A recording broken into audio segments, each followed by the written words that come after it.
This is the Norris Group's Real Estate Investor Radio Show, the award-winning show dedicated to thought leaders shaping the real estate industry and local experts revealing their insider tips to succeed in an ever-changing real estate market. Hosted by author, investor, and hard money lender, Bruce Norris. Hi, thank you for joining us. My name is Bruce Norris, and today our special guest is Tony Alvarez. And Tony's been a friend of ours for a long time. REO mentor, outspoken investor, and we're glad to have you here, Tony. Thank you very much, Bruce. I'm glad to be here. So, how are you spending your time right now? I know you have a place in Oregon, and you still have a place in Lancaster. Well, actually, I keep a small apartment in Lancaster now. Okay. I sold the house I had there. Okay. But most of my time is in Oregon, in Grants Pass. Okay. I still have also the other larger house in Smith River, which is out on the ocean, out in still in California.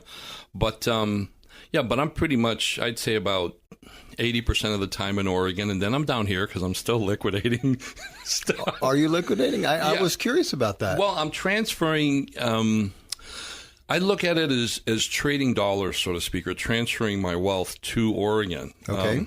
Oregon is growing, and I've heard about Oregon as an investment from you. I was already living up there to a certain extent. I've been up there for 20 years. I've had a house, but I never really looked at it as an investment place. I never even cared to analyze their market.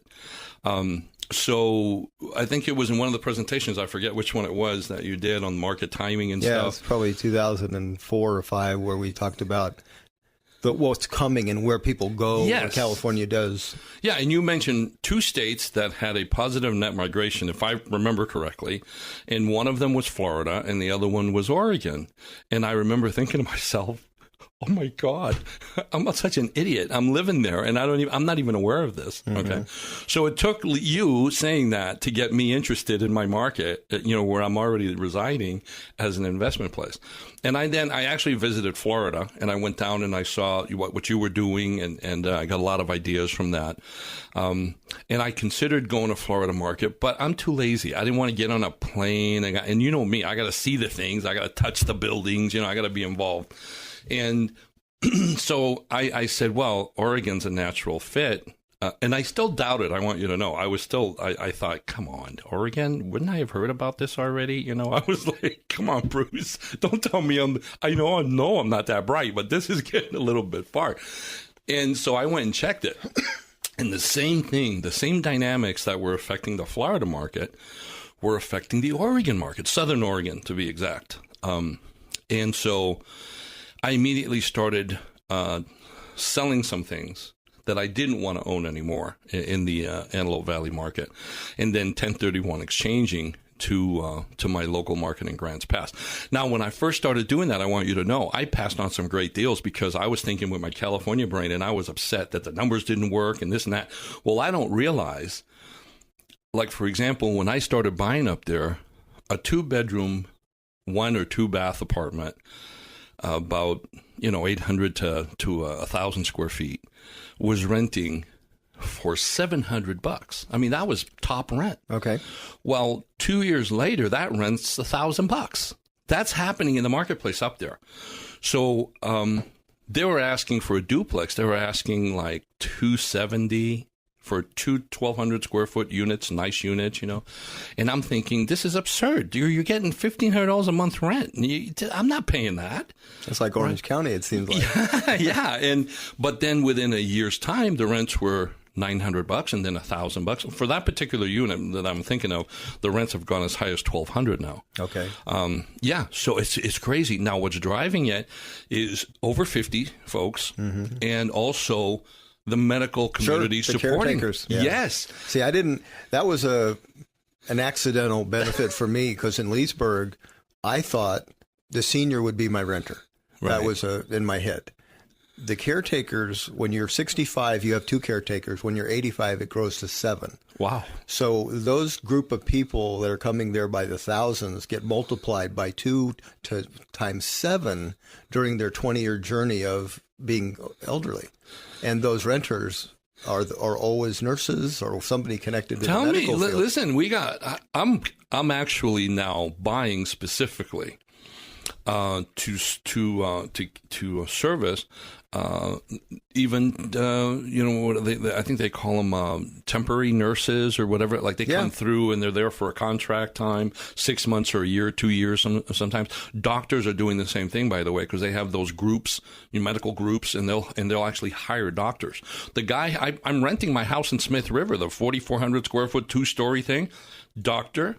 Young guy, he's in charge of the Crescent City, he's in the Crescent City Hospital, and that's right on the border of Brookings, Oregon, and so that's kind of a different area. So he works in California, but he likes to fish in Oregon, so my house is right in the middle. Mm-hmm. I rented it to him. He's actually from India. And his wife, he's a doctor. His wife is just finishing her studies to become a doctor. The father's a doctor. The mother's a doctor. The brother's a doctor. One time I went there and there was like all the rooms. There was people in all the rooms. I'm saying, what the heck? You renting out my place like a hotel? Because there's only him and his wife, right? He said, no, these are all my family members. They're all studying up here because it's so quiet and nice. He says, I got them all convinced. They all actually live in Ventura County down here, but they go up to Smith River to prepare for their boards and whatever, So I said, I got to raise his rent because he's got that many doctors, coming up. I got to start charging him by the room. But yeah, it's been a great experience. And for example, a fourplex that I bought the very first month after I woke up to this, I paid $325, and I thought that was a lot. They're 4 2-bedroom units.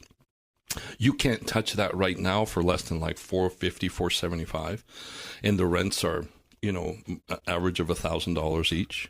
Were you concentrating more on getting the right inventory than buying it at a big discount? Yes. Okay. Yeah. And I quickly found out that the discount thing. For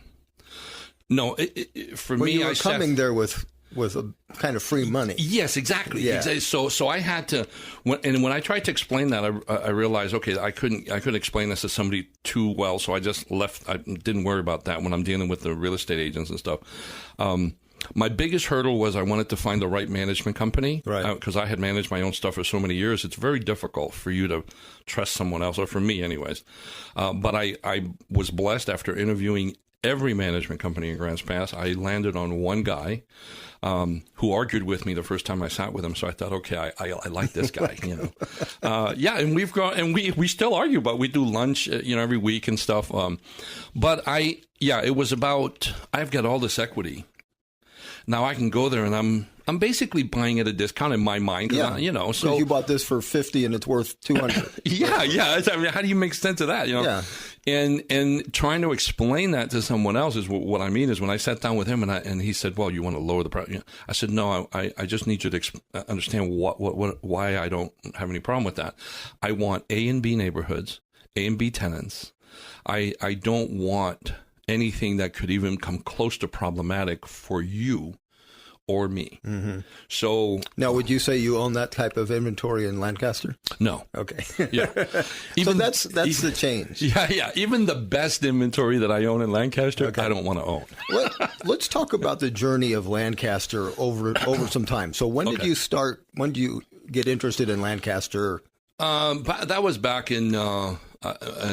I think it was. I remember it was 1994. To be very honest with you, I just did some research on this for myself because I'm working on a book and stuff. And I actually started out in Lancaster in 96 towards 97. I was even later than I thought I was. Yeah, because that's right after REOs is sort of depleted. Right. Okay. So but I thought you had really gotten the contacts for REOs during that time frame. Was that true or not? Well, I started out, the very first property I bought was I just went there recently and took a picture of it and talked to the guy who owns it now, was on Robina Street. And that's how we found out the date, because that was the very first property that I had purchased.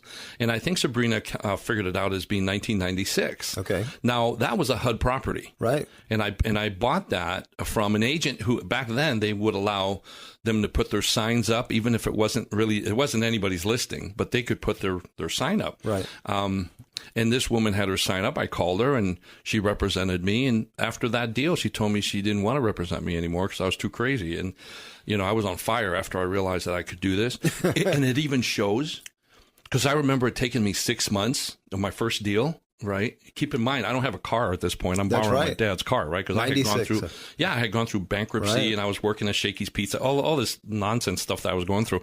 But I get out there, I drive that. I found that house the very first day I drove out to that place. Okay. Made an offer that day. Right. Okay. I didn't have the money. Right. I make an offer that day.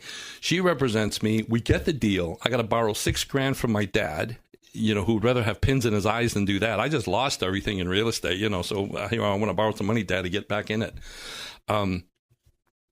And then I turn around and sold it for like $69,000 or something. 6 months later. It takes me that long to find somebody to fix it. And it's an interesting story because, and we don't have time for me to go through it, obviously, but, the first guys I meet aren't even real contractor guys. They lie to me about it. But they're so hilarious that I fall in love with them. Yeah, the guy who sells me that he's a painter shows up to paint the house, and he's in dress clothes, And I said, "You're going to paint today?" "Oh yeah. Don't worry about it." And when I come back, he's soaked in paint. He's wasted 5 gallons of semi-gloss paint with a roller on acoustical ceiling, which is all over his head and all over his face. Yeah, it was a disaster. But I end up making a profit, so immediately I went. Okay, hold on. This is too good to be true. I could buy a house here for $37,000 that I can rent for $800, $900.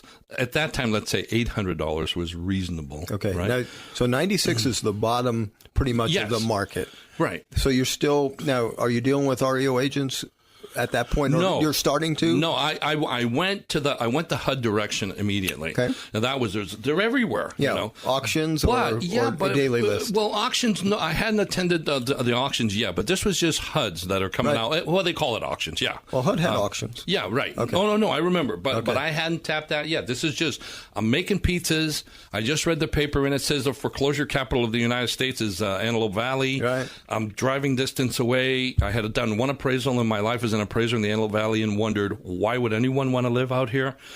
But I'm, locked and loaded in that market. It took one house to prove to me that this was real. Once that happened, and I got the evidence in front of me, I went nuts trying to buy. And I locked a hard money lender, who was Barry Cooper at the time. Right. I hadn't met you yet. And then I start going crazy. But what bothered me was I don't like to waste my time. And I found myself putting a lot of energy into driving HUDs and doing this. And I had to drive everything. I had to see everything. I've never been any good at, buying stuff, absent without really seeing it. Driving by the neighborhood or something, I'm not one of those guys that does internet buying too well. So, but another guy makes $1 more on the offer or takes $1 less on commission and you're out. Right. Right. It's a net figure. Yeah. Or worse, the agent representing you drops the ball and doesn't cross a T or dot an I and they kick back the whole off. That really upset me. Mm-hmm. So I sat down one day after losing so many deals. I said, you know what? It doesn't matter how good I am at this. It doesn't matter. It's like a luck of the draw. You're guessing kind of thing. So, and there was a lot of agents involved that were agents / investors, and they were not taking the commission. So you can't, and you have no way of guessing, even if they were the same price as Yeah, you. you don't know what the net is. Yeah. Yeah. So I zeroed in on Fannie Mae and Freddie Mac and those kind of properties. And building relationships with the people that controlled them? Yes. Okay. She was the first agent, the one who told me, I don't want to deal with you because you're making me crazy. Mm-hmm. She was a single mom. She said, I love you, Tony. You're great. And I know you're going to do great things. She didn't really believe that, I don't think. She said, but, you called me up last night at 11:30. Okay, I'm in bed by 9.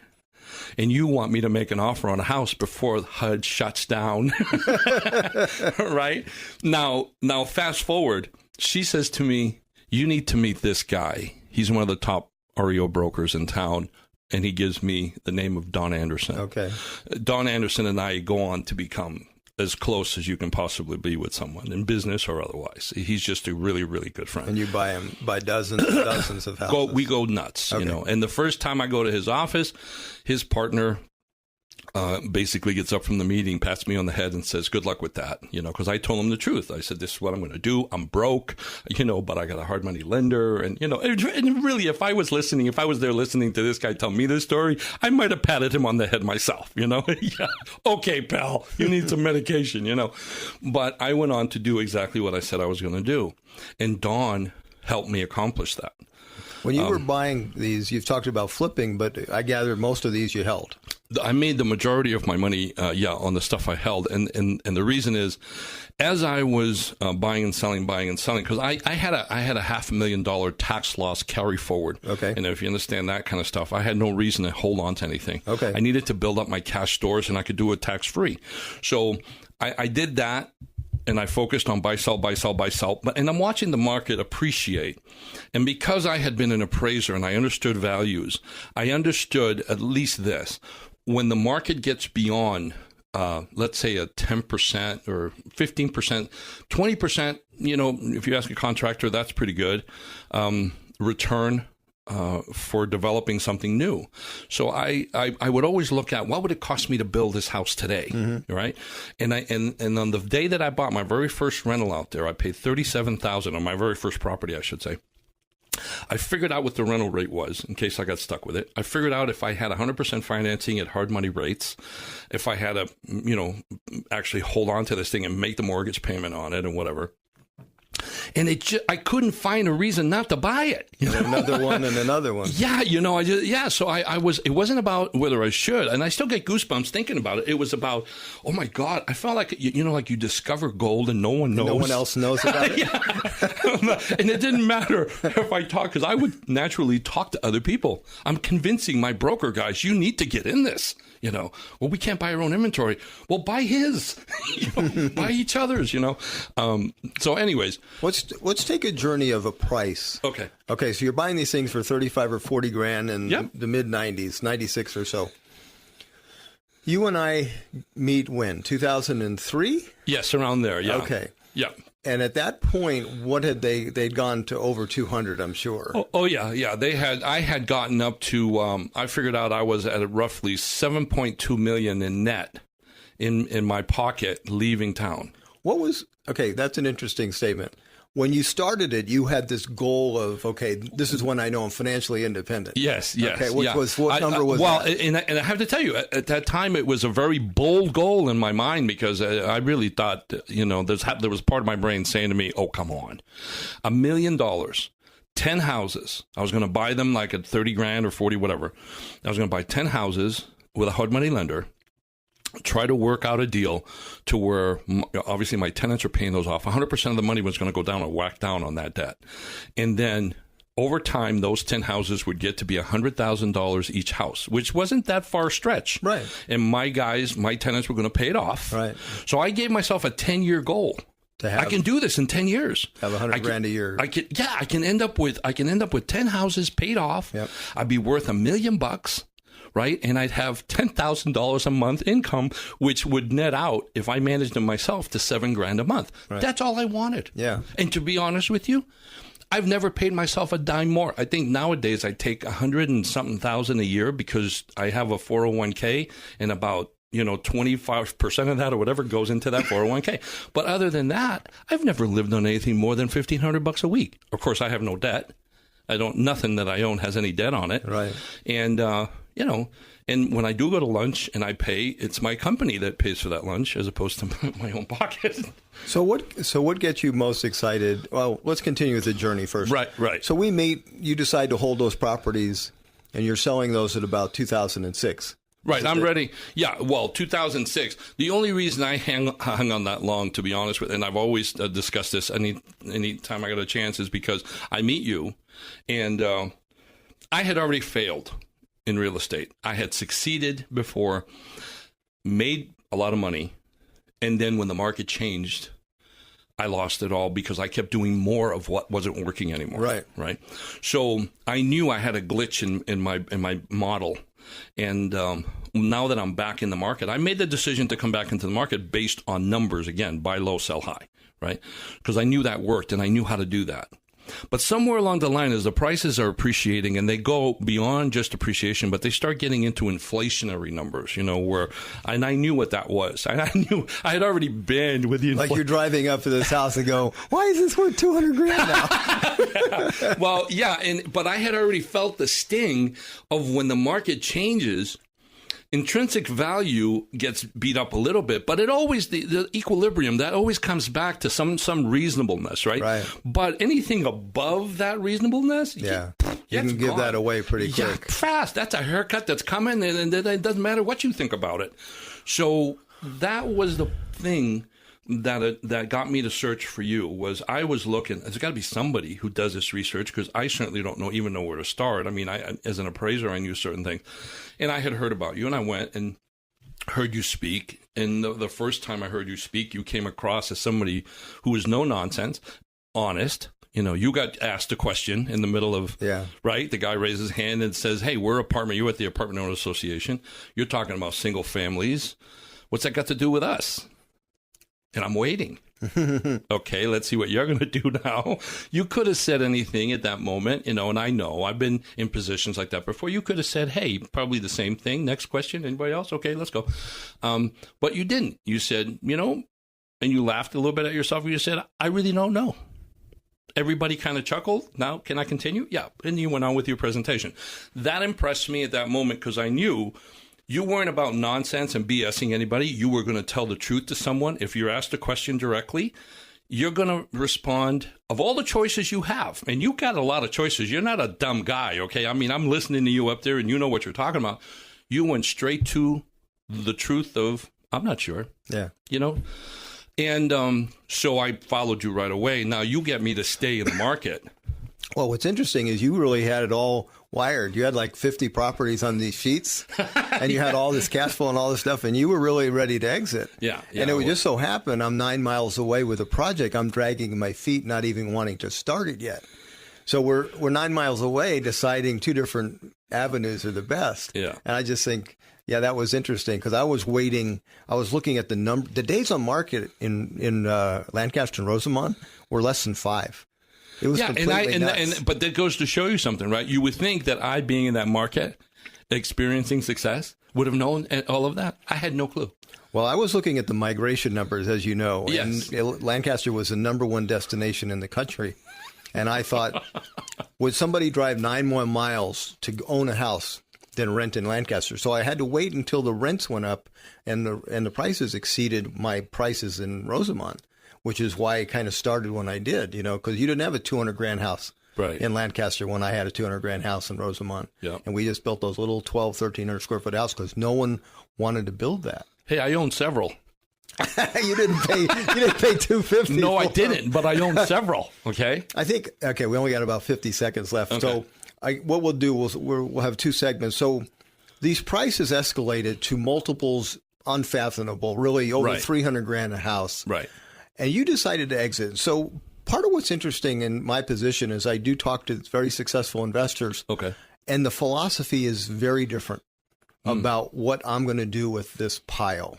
Okay. And so maybe we'll start there, because what you did the first time, it doesn't sound like you're replicating this time.